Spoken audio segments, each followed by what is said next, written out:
Hey guys, this is the Tuninator, and today I am doing a video on how to become a vampire and the benefits and mostly drawbacks thereof in Skyrim.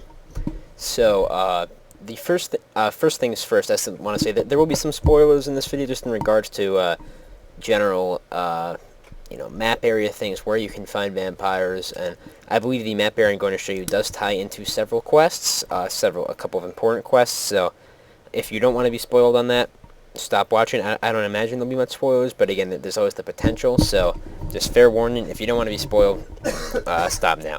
Anyways, the way to get infected in Skyrim is to just find vampires and get attacked by them, much the same way as I'm told it was in Oblivion and possibly Morrowind as well. I'm not sure. In any case, you're going to want to go to Helgen, which is the starter town. It's the town that gets attacked by dragons, rather, at the beginning of the game. Everyone will have this marked on their map, which is why I've chosen it, as it's a very easily accessible area with vampires nearby, which you can go to. And that is this little cave, Haymar's Shame, which we're going to run to. I just want to show you the exact path. And it'll take a couple minutes, I apologize. I'm using an earlier save for this because, important note, if you are a werewolf, like my character is right now, you cannot contract vampirism. You have full resistance to diseases as a werewolf, and vampirism is a disease that's given to you through the medium of a disease, a magical effect. So if you somehow have a resistance to disease, or full resistance to disease in some other form, even if you have mild resistance to disease, it will be either impossible or very difficult for you to contract vampirism. So just look at lowering your disease resistance if you really want to be a vampire, because you're going to need to in order to be able to get it. And if you're wondering why my skies looks different, I am using the Enhanced Night Skies mod, which basically just makes the night sky look even more awesome than it already did. So there aren't that many mods out for Skyrim yet, but I am planning on doing a brief kind of just summary of some of the core ones that are out now, a video in the near future.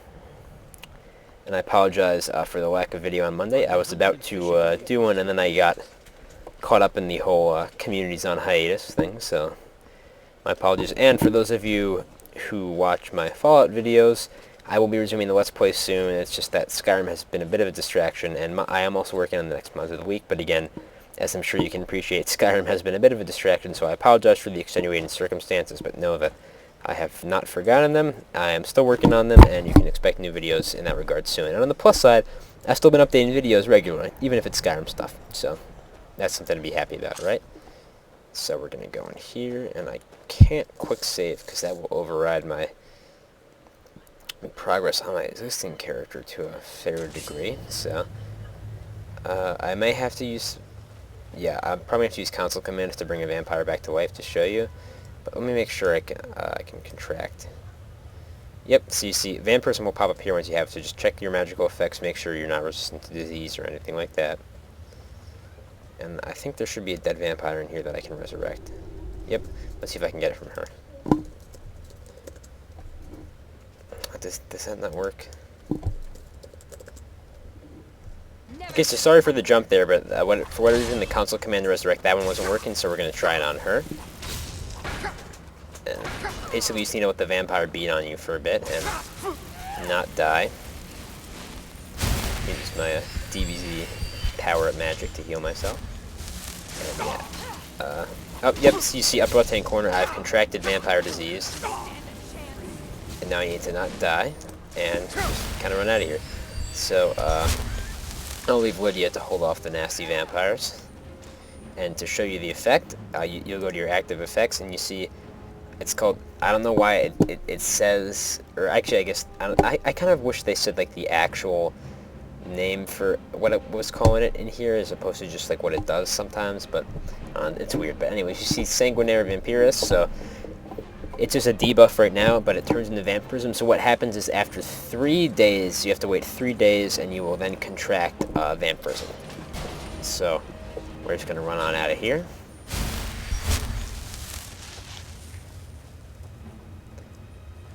And just kind of sit outside and show you the benefits and drawbacks to vampirism. And I'll be honest with you, I think vampirism in this game, the base game, it's pretty terrible. Like, I could be missing something. There could be stuff in the game that makes it better that I haven't found out yet, but The drawbacks are obviously pretty severe in that, like, you just can't go outside, and at higher levels, I believe everyone just becomes hostile to you, and they'll just kill you more or less on sight. But for whatever reason, I don't know, they just seem to have made it pretty terrible. I'm not sure, is it just me the game is kind of colorless at the moment? It must be because it's, like, really late, but anyways, so we're going to wait a day, and it should be... Actually, I'm just going to skip past the waiting. Alright, so here we are on the first day with Vampirism, and it may not have progressed yet, but usually there's like a little kind of screen effect. Yeah, it may not be working, so I'm going to skip the waiting again. So here we are on a day, or rather night 2. You can see you still have the disease. I'm going to wait one more night, and again, I apologize that normally there's like, as you progress through this time period, normally there'd be like a little, like a purpley effect. I think possibly it's sunset, and it's like, your bloodlust, you feel like a bloodlust or something like that, but it's not necessary to see that, so waiting again. Alright, so this is the 3rd night, and at this point, should be almost active. So we're going to go inside.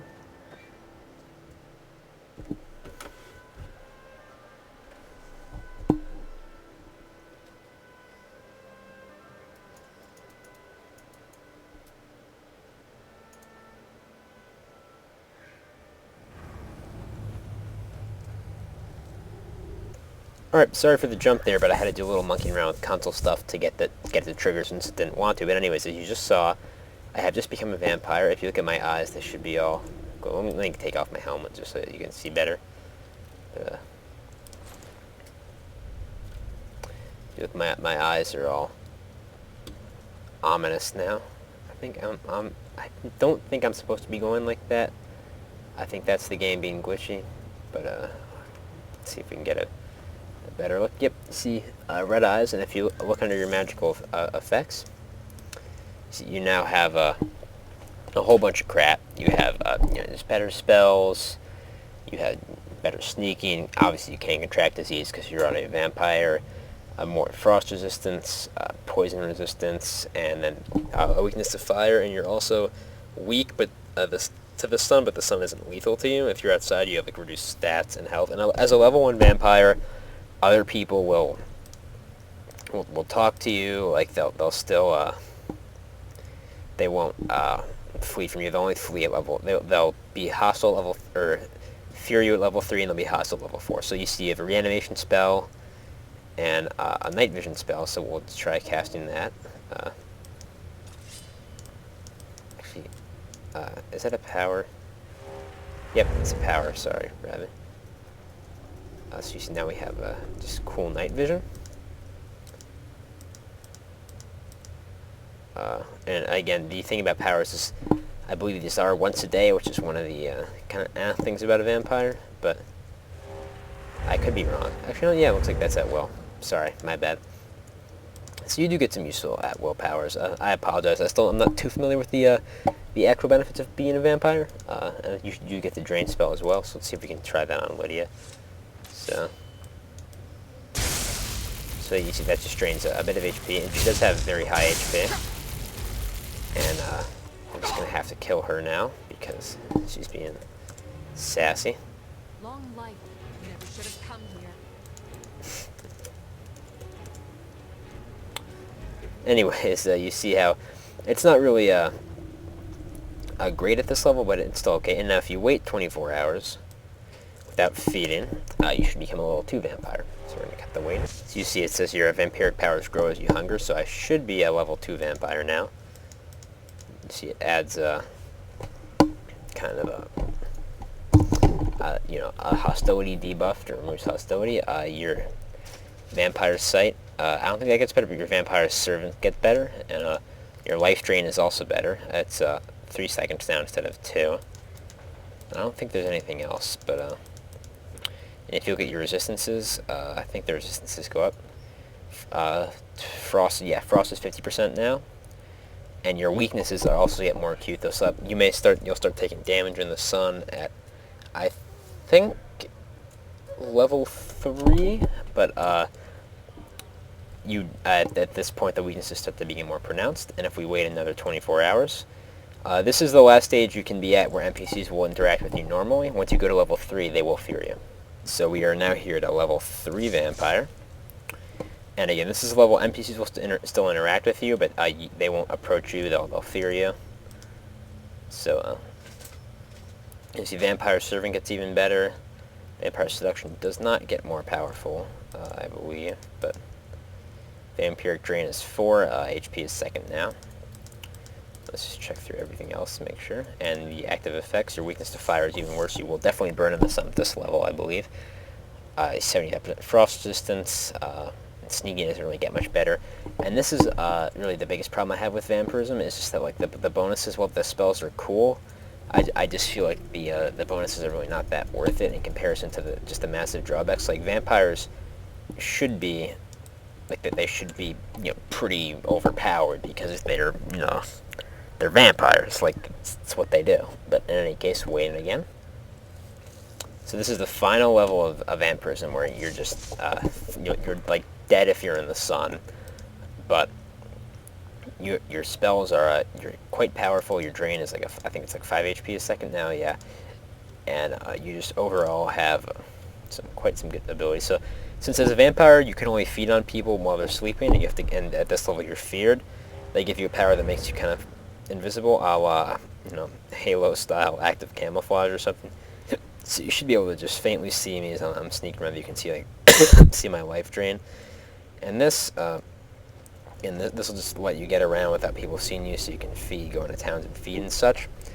And I guess just my main problem with vampirism, as opposed to, and let's turn it off. Yeah, see, this is a once a day, which is again my main problem, is that when you compare it to werewolf form, once you get the thing that lets you transform whenever you want, werewolves they're just very powerful in combat. And their abilities are stuff that at least not that form might have seen so far, can really be replicated that well, like the dash attack, the really long fast travel, all that stuff. Whereas vampires are a bit weak in my eyes. But anyways, that's how you become a vampire. Again, just find a vampire.